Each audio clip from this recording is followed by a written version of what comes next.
Welcome to West Virginia and Commonplace, everyone. I have a special guest today. Her name is Julie Glynn. Julie Glynn has a book that I will not say the title of until she introduces it. Julie, it's your time. You're on the floor. Tell the audience the name of your book and about you.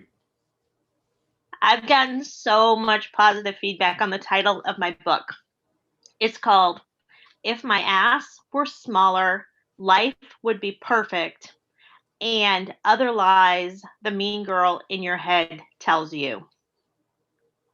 Okay, so Julie, please tell my audience a little bit about where you're from, but not too much detail because we don't want any stalkers. But tell them about your background and what made you want to write this book. Well, first of all, I'll tell you that every chapter title is a lie that the mean girl in your head tells you. For example, you'll never measure up. You should never have eaten that. Things like that. So, and we've all got that mean girl in our head. Um, I forgot the question you asked. Um, I wanted you to tell them a little about your book. Audience, let me tell you this real quick. This is Julie's first podcast. So running around doing this podcast like she was very eager, and this is her first time on air doing this. So we're gonna give her our open arms, and we're gonna give her some wings with this. Special Um, treatment. yeah, we'll give you some good treatment on this one. So I was asking you tell a little bit about yourself, and then we'll switch it around. Let's go into the actual detail of the book. This Mean Okay. Girl. hmm When did your Mean Girl start, and when did you decide to take ownership of the Mean Girl? Well, that's a really good question. See, I think that our mean girl starts from a very young age. I think that the bigger question would be, when did you recognize that there was a mean girl and that you could make a transformation in the message that she's giving you? I think that's the bigger question. And for me, I know as long as I can remember, there's always been a voice in my head that said, "You can't do that. That would be stupid. You'll embarrass yourself. Just stay home. Don't take that risk." Or, you look like a fool, or you need to lose weight. That voice has always been there for us, like, I think as long as probably most of us can remember. And for some of us, it goes on a lifetime. But for some of us, it's like, whoa, wait a minute, we're not going to do this anymore. You know how they say, don't let your worst enemy live between your ears? Yes. That's your mean girl. Okay. Okay. So when did you decide to like accept that you had to combat with this Mean Girl? Like when did you like what period of time in life, like what age, what date? We don't have to get that specific, but what happened to make you want to get in the ring and box with the Mean Girl? The mean girl. I think when the transformation for me happened was several years ago when I started becoming a coach and I started helping other people. And it's like, even though you're helping other people, you kind of think about, how does this apply to myself? And that's when I started to realize, well, wait a minute, I'm encouraging other people to step out and to take a risk and to challenge their negative thinking. So then it was like, well, maybe I need to take some of that and think about it in myself as well. And then, they always say a good coach works with a coach. So through that last couple of years of working on myself at the same time that I'm providing services for someone else, started to uncover my own thinking and what was going on. Okay, and um, in doing that, you decided to write a book over other platforms, correct? I decided to write my book for two reasons. Well, one of them is I felt like I had to write a book. It's not like I decided kind of like, oh, I want to. I had something in me I needed to say. And what kind of solidified it was, before I was a coach, I used to be a teacher. Okay, And part of a real small portion of when I was a teacher, I supervised students learning to be a teacher. okay, And so I would go to the school, and a young new teacher. They were juniors in college, so they were doing their very first solo lessons, and I would go and observe for 45 minutes, and then they got a grade, and I had to critique them. And I remember one student I had, and I felt badly for them because they were so nervous and like nobody's going to fail, but they're scared. And I remember this one girl, she gave a lesson in math, and then she set her students off to work independently. And then pretty soon a hand came up, and then another hand came up, and another hand. And she's just like running around the room, hitting every one of these kids' questions. And I could hear because, I'm in the classroom with her. They were all asking the same question, and she's just running as fast as she can to deliver the new instruction or additional instruction individually to each one of them. And when we were all done and we had our opportunity to come together or to discuss what was going on, I told her, when that happens, you get the first question, okay, when the second kid and the third kid raise their hand, bring the class back together and deliver your message again as a group. Don't try to run around and do it one-on-one. And so I noticed when I was coaching, I'd be on a call with a client and it would come up and I do a one-on-one. Same thing would come up. I do a one-on-one. Same thing would come up. I do a one-on-one. And I was like, okay, I got to pull this together and send it out to the masses. This one-on-one on one-on-one, obviously is a message here that people need to hear, or it wouldn't be coming up over and over again. And so that's when it was like, I was just like, I have something that needs to be said. And so that's kind of like where the book took hold, is bring that classroom back together and deliver the message to the masses. Okay, So okay, I get that. Now, this is one thing I ask authors, and sometimes we edit this out, and sometimes we keep it in. Hopefully, we get to keep this part in. Day one, when you're writing a book, where do you start? Like, do you have paper in front of you? Or are you typing on a computer? Do you got a brother typewriter? Or where are you starting right. at? Well, I fortunately, my content editor is one of my dearest friends. And we became friends, and I knew she's a book author, or not a book author, a book coach, an author's coach, and a content editor. And we would talk on the phone, and we'd met at a conference a couple years ago, but we would talk on the phone, and we were colleagues. We'd bounce ideas off. And then one time I just casually had mentioned to her, I'm going to write a book someday. I know it's in my destiny. I'm going to write a book. And she's like, "What? Why haven't you said anything? This is what I do. We've been talking." So I got started, but it's funny because over the course of the last couple of years, I've frequently said to her, I must be the worst author you've ever worked with, because I didn't work linear. I I started in the middle. Sometimes my chapters started in the middle. It's like I had something I have to say, and I would just take my computer out and I would say it.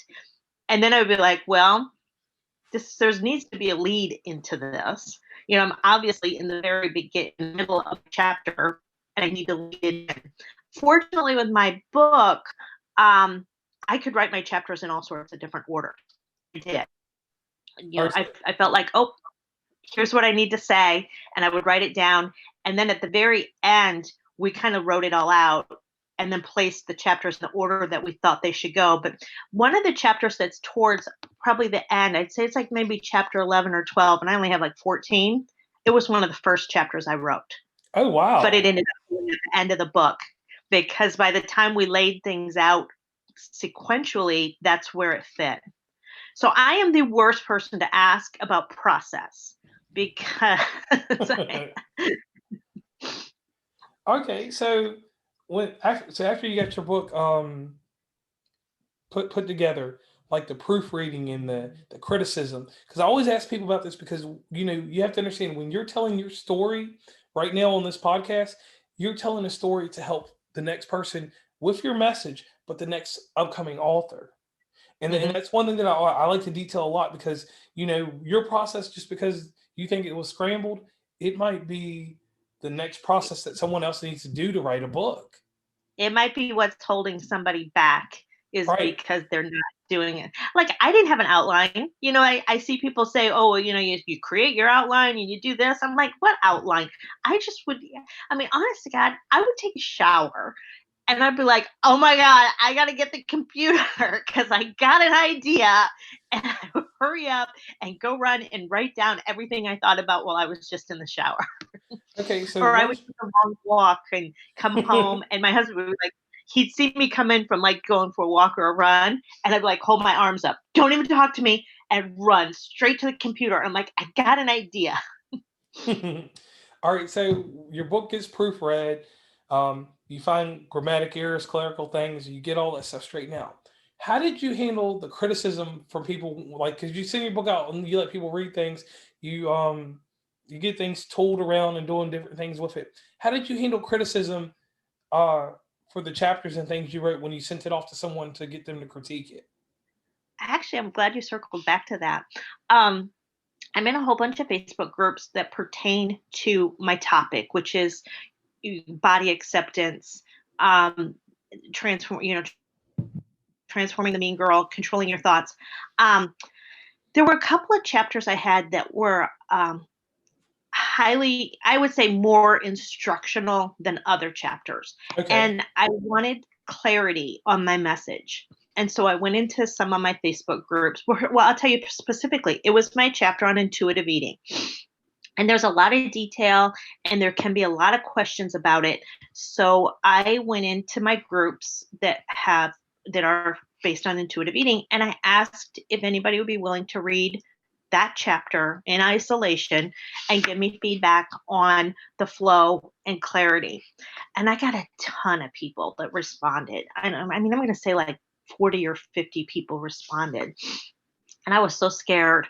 And I told my husband, I was like, you're going to have to brace me because I'm sure I'm going to get some feedback that's going to hurt my feelings. And so I was prepared. I'm like, okay, get my tough skin, my thick skin. And honestly, that didn't happen. I haven't had a single person come back to me yet and say, this doesn't make sense, or you should, like Kevin O'Leary says on the Shark Tank, you should take this behind the barn and kill it. No, I mean, I got feedback that was like, you should explain this area right here just a little bit more because it's good, but it was just a little confusing right here. But other than that, I haven't got anybody that said anything like nobody's hurt my feelings. I got Okay. a lot of, wow, that was so helpful, or oh my gosh, you told the story in such a way it really made sense to me. There's a little bit in the beginning of my book where it kind of addresses a little bit more about when you asked about Mean Girl and just her discovery. And there are a couple of specific, very personal experiences that happened to me that I share in the beginning. And I've gotten feedback on those as well, where people have been like, you just really open up and shared yourself in such a deep way, that I'm sure it will come, but I haven't yet gotten the challenges that, some things I say is like, I think this is how this works. Do X, Y, and Z, and this will work. And I'm sure at some point somebody's going to be like, well, I tried that and it didn't work. Your method is flawed. It hasn't happened yet, but I'm sure it will. So in the meantime, I'm still working on that, developing the thick skin so that when it Okay. does come. And the one thing I did like that she said that someone gave you constructive criticism with merit. Like, explain this a little bit more. And you took that without, it hurting you. Because so many authors I talk to, not everyone's so strong. And, the best feedback that you're getting is from people that don't know you. And to get Right. to get such positive reviews, that's amazing. So we're going to flip this topic real quick. We're going to dig a little bit deeper into this book. Okay. And I do and I always do these scenarios with everyone.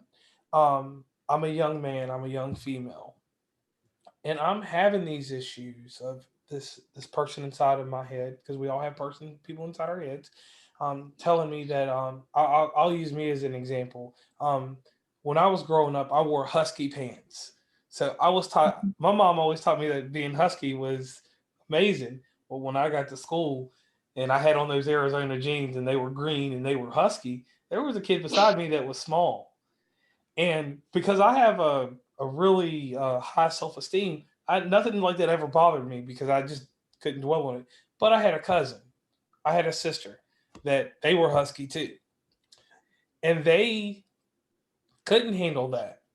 What would you tell a young person, a teenager, what can they do at age 13 and 14 when we become body conscious? We're looking at People magazine, we're looking at everywhere um, for what we're supposed to look like, not who we're supposed to be. What would you tell that young person, or would you tell your young self back then that you know now? That's tough because this goes back into my teaching background because a lot of the things that I talk about is they're higher order thinking skills, which sometimes aren't fully developed yet in the age range that you're talking about. So the first thing you have to understand is that to to be okay with yourself and to be totally self-accepting is something that comes, I think, more strongly with maturity. You can start by all means plant that seed, and I did because like I said, I worked in special ed, and my favorite age group generally was the adolescent age range.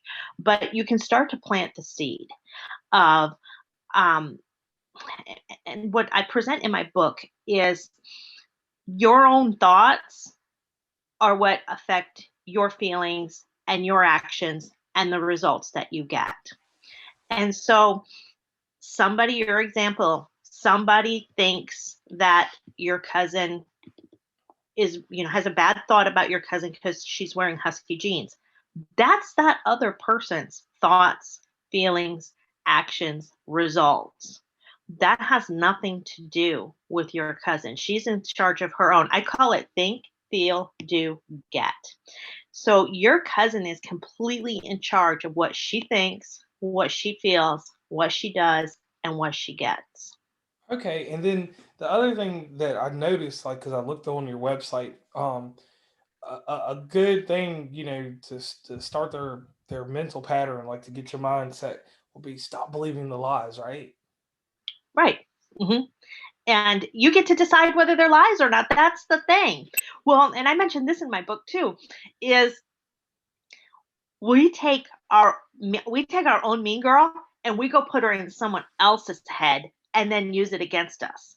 Like we'll be walking along or in the grocery store, whatever, and somebody will just kind of give us a passing look, and immediately we're like, "Oh, dang, you see that? That person probably thinks I'm fat. They're up there and they're probably right. I should go on a diet. I knew I looked like crap today, and I could just tell by the way that person looked at me. So now we just took our mean girl, put her in someone else's head, and used it against us. And so that's another one of those lies. It's like, where's this coming from? And just because someone else, even if they said something, even if they walk by and they say, "Hey, you look like crap today," that's their thought. That's their issue. That's not yours. You don't have to take that on. It's an option to be like, it's not my issue. Hey, I look fabulous today. And you can believe that if you want. And that's the thing too, is like, if you get to choose what you think, well, then why wouldn't you choose really good things? Yeah, positivity, right? Yeah, why would you choose to tell? Oh, I'm gonna like, I mean, we all do it though. I mean, we wake up, we look in the mirror, and it's like, oh my gosh, I think I have a wrinkle I didn't have yesterday. Oh, I'm getting old. Look at things are going to hell. It's like you don't have to take that on as a thought. You can choose anything you want. And even if you do have a wrinkle, even if it's an absolute positive fact, yes, I have a new wrinkle that I didn't have yesterday. That doesn't have to be bad. It can be like a yay, at least I'm still alive from yesterday. Right, I'm right, right. growing and Hmm. aging, and that's a good thing. And so that's the other thing. You get to decide, do I want this to be a good thing or a bad thing? So if you get to pick, then pick good things. Okay, so now here comes this moment that I always have in the show, and I've gotten more deeper into it with season three. Which audience, we are in season three. Um, I have this 2020 moment. Okay, Mhm. this is that Diane Sawyer, that Barbara Walters, that hard hitting question. And this is the most personable question that I'm going to ask you right now. And you're not ready for this, but I'm going to ask you to do this real fast.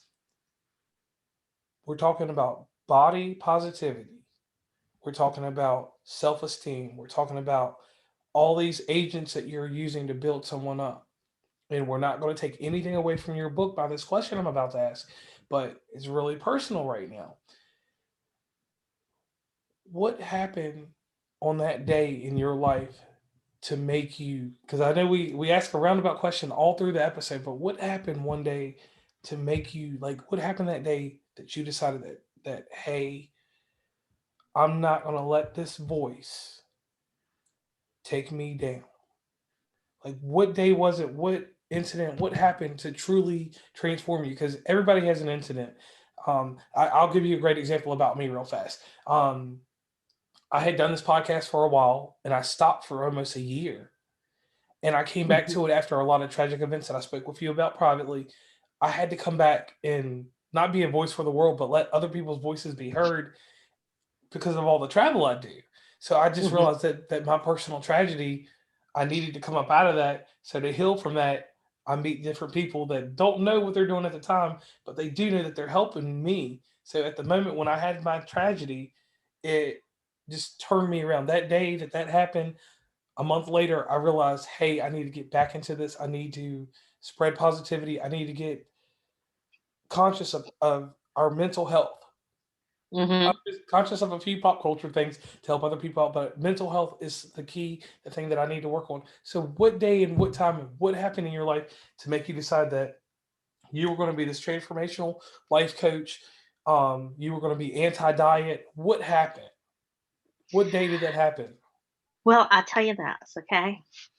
I know exactly when it happened, exact But minute, don't take, exactly but where it listen, was. don't take away from your book. Don't take away That's from what your I'm book. gonna tell you right now. I'm not gonna tell you because you know what? It's in my book.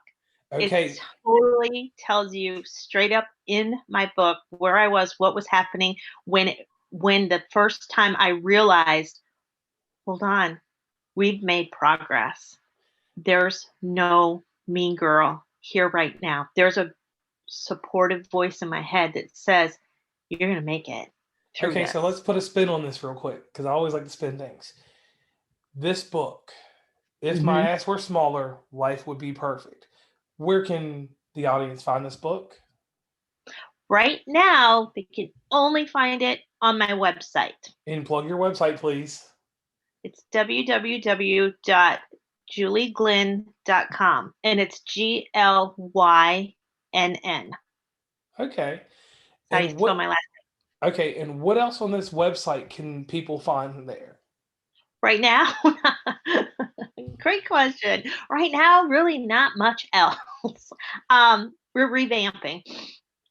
Well, this is just a little side note. I'll tell you on like the business aspect of building, and that Okay. is, I've been told, don't worry about your website. Don't worry about having a perfect presence. Just get out there and serve the people, and in time, deal with technology. And so that's kind of where we're at right now. Is like my website hasn't been updated in I think over a year, maybe two.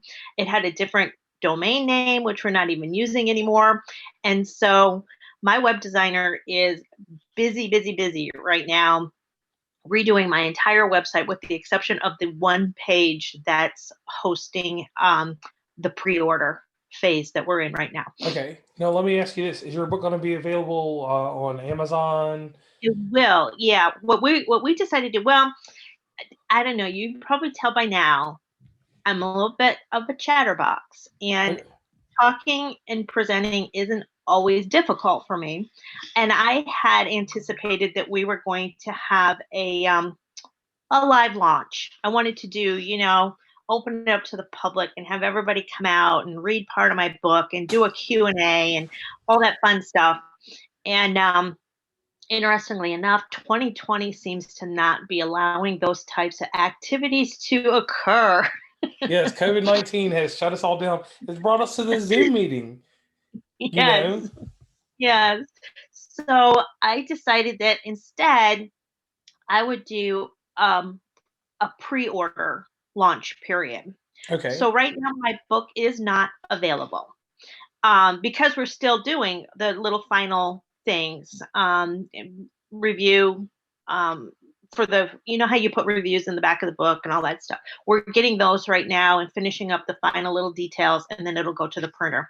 So I decided to do a pre-order period that it's a little bit better package than what you get on Amazon, because you get my book and I get a signature Okay. from me, and you get the Kindle edition. And then I have a special surprise that we've been working on that I'm going to include in my book, and that will be also in there in the pre-order package. And so right now it's in pre-order. That will stop when we go to print. Then Okay. it'll stop. After the books come back and they get sent out to everybody on pre-order, I don't know how long it takes for them to format and get things set up in Amazon, but I'm guessing there'll be a period of time that pre-order people will have already received, but it won't be available yet to the public on Okay. Amazon. Okay. And one thing, like, since you touched on this, I always talk like the little extra time that we do after the show, before the show. Um, we're going to the author aspect of things, like publishing your book. Um, how hard was it to get your book published? Because I always ask every author, and a lot of authors ask me to cut this out because they're like, "Hey, we don't want to discourage somebody," but it's a lot more than just writing the book, getting it proofread, and It then is. You know, there's a lot of misconception. I think a lot of kudos I get from people. They have this misconception that like I got picked up by Random House or something. We self-published, but that being said, now when I look at what, because there's a lot of self-published authors that are like, oh, the dream is that after your book comes out, someone like Random House will pick it up, and then you'll be, a Nicholas Sparks or a Stephen King, or and right now I feel like I never want that to happen, because they own your book. You don't you can't make any changes. You don't get to do anything. So, um, I encourage people to consider strongly self-publishing. What happened with me, and I think I was lucky. Like I said, I had a friend who was a book author, and she hooked me up. And I'm sure there's a lot of people out there, and it's just a matter of finding the right ones. But I actually have I have a small team. I have my content editor. I have a copy editor who did all my misplaced commas and semicolons. grammatical um, stuff. oh yeah, that was like a nightmare when that came back. um, and then I have a person who does my cover design and my formatting and getting everything set up for Amazon and publication. A lot of people do it on their own. I kind of felt like, I'm the only one who can write my book. And so I don't want to spend my time formatting or even learning how to format, because no one else can write my book. Nobody can edit my content. Nobody can go deeper for better understanding than me. And so we decided, let's hire somebody to do the formatting and the uploading it to Amazon. Okay. So roundabout, self-publishing worked out better for you. And thank you for sharing that, because like so many people think that you've got to get a book, get it. Like, a side note about me, which is really weird. I published the book through KDP, which is Kindle Digital Uh-huh, Publishing. that's what we use. And when I did that, I did, they help you out here and there once you get it over to their end of things. And I noticed, you reading these contracts and you read different things. Like, if I ever wanted to make a physical book, and I was like, unless you self-publish the physical book, you're going to lose ownership somewhere. You're going to be paying someone else to do something where you have a team, you have the skills to market it, obviously, because your real life job, it's a part of marketing too there. Yeah. So that's pretty cool. All right, now it comes a point in our episode that I have to ask you something that my audience, I ask everyone. Um, it can be a talent, it could just be something about you. What is something that no one knows about you, or a hidden talent that you have?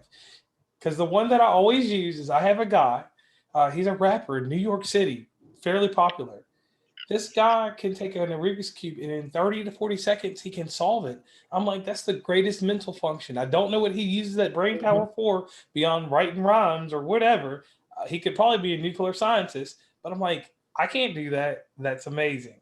So it's your turn. You know what? I've listened to your podcast before, so I knew this question was coming. So I wasn't caught off guard. It's kind of a secret, but there are, and I would consider myself lucky that there are still people in my life that know this. I was a horrible student, K to 12, the worst, the Whoa. worst. Um, I don't still have it, but I had recently gotten my high school transcript. Uh huh. And I should back up a little bit because this is what makes it even more shocking. I have 2 master's degrees. What? Yeah, I have 2. It's unnecessary. I did not need 2. But like one of them, I think my grades were really, really good in both of my degrees. My first one was traditional, where I actually went to college, and Okay. I was a mother, and it was kind of crazy. It's like the guy who walked uphill both ways to school, you know. Okay. Yes. This was before they had online. We drove 100 miles one way twice a week after my kids got out of school, so I could attend classes. Whoa. Back in, it was like the early 2000s, I think. My kids were in junior high, and I worked at their school, and we got out at 3, and we got in the car, and we'd pick up a Pizza Hut, and we'd eat pizza in the car, and we drove 100 miles. And they sat in the library and did their homework, and then attended my class, and then we went home. I got like a 3.7 grade Okay. point doing that. And I was a single mom and working full time. Ooh. So for me to say I was a horrible, horrible student, K to 12, is kind of like a completely opposite of what I am now. But anyway, I started to say I got my high school transcript one time, and I got it so that I could show the students that I worked with. Because, like I said, I worked special ed and I worked in high school, and it was proof. I put my high school transcript next to my college transcripts to say, this does not define who you are right now, because this is where I was when I was your age. And I swear, I think, I don't remember exactly, I think there was a 1 What? in my transcript, like at one point. I You don't just. think it was below 1, but I think I was definitely below 2, Oh. but I don't think it was below 1. I'm not laughing at you, but a 1 basically you just showed up to class. I think I got a C once when I was in high school. I think I got a C in one of my classes. Otherwise, straight D's, D plus, D minus, D. It is every form of a D. Oh, but there was an occasional what I called a flying flag. That's crazy. So you were a subpar. You weren't even a mediocre student. You were a subpar student, and you went to college. You're a teacher. You have 2 master degrees. So And that's I wrote a book. I and wrote a let book. me Yeah. let me say this. So this goes into the history on this podcast. That is probably the best secret that I've heard, because like you make me feel good, because like I've always been a subpar. I've always loved mediocrity, but you were That, below the that was belt. a, I had to look up to see mediocrity. It was, and let me add on too. If I would have missed one more day of school, they would have made me repeat the year because I would have exceeded the number of absentees that were allowed. Oh wow! So that's really, so that right there, like that's a testament that you can slack through school and still become something. I love that. Like that right there, like you have. I need you to go into public speaking now and do this. Like, hey, go to class. Like I said, I worked with my students in high school, and a lot of them were just like, I get it. This thing, I get it. I didn't want to be there either. You know, this is a horrible experience for a person to go through high school. And my students would just be like, I mean, they're like kicking stones and they're dragging their chin. And it's like, my world is horrible. This is the worst place ever. And I'd be like, no, no, look what happened to me. I, it wasn't any different. And now look how I am. So that's, but like I said, I consider one of my greatest blessings is there are people in my world today who know that, which means I still have friends from high school who Yeah. know that I really flunked out. I mean, man, and I mean, like that's really amazing. 'Cause, like in school, like just tell them from what you're telling, like where I'm from in Virginia, people got to strive to be in this club, that club. You got to have good grades, and then I see so many people go get an anthropology degree and never do anything in life. Yeah. Yeah, so that like right there, that was amazing, and And one of the really good things about it, which I think helped shaped me a lot, my parents did not give me a hard time about it. they didn't. Oh, Julie got another D. Well, Julie got another. And it's like, it must have been so frustrating for them because I didn't realize it at the time. But obviously, I had a lot of potential. I had it in me to do fine and to do well because I did. But they just let me find my own way. They didn't, I didn't get a dollar for an A or get grounded for an F. And I got an F one time on purpose because I didn't like the teacher. And I was like, I refuse to let him impact me. I refuse to learn from him because I don't like him. My mother supported me. She supported my reason for not liking him. And she supported me for refusing to learn from him. And see, that's a good, great parent. And that way, right there, you didn't make a Saturday ABC I know, special I know, by letting I this know. teacher And impact so your my brother, life. and he was probably scared to death. I mean, I would be. I would be like, I would just be like, That's but yeah, that's my secret. It's not a secret anymore, I guess. Yeah, like that's really amazing. Like I said, that's up there in the top. I want to probably say that's the best one as of right now. I hope no one trumps you or anything like that on that part. And Julie, I want to thank you so much for coming on West Virginia and Commonplace today. This has Um, been really fun. To think I was nervous when we started. but and the one thing is, at the end of the show, I always do this. We have a shout out, because you have a team behind you, you have children behind you. Take a moment right now and let everybody know a big thank you. You can name people if it's too many. Just let them know that you appreciate them.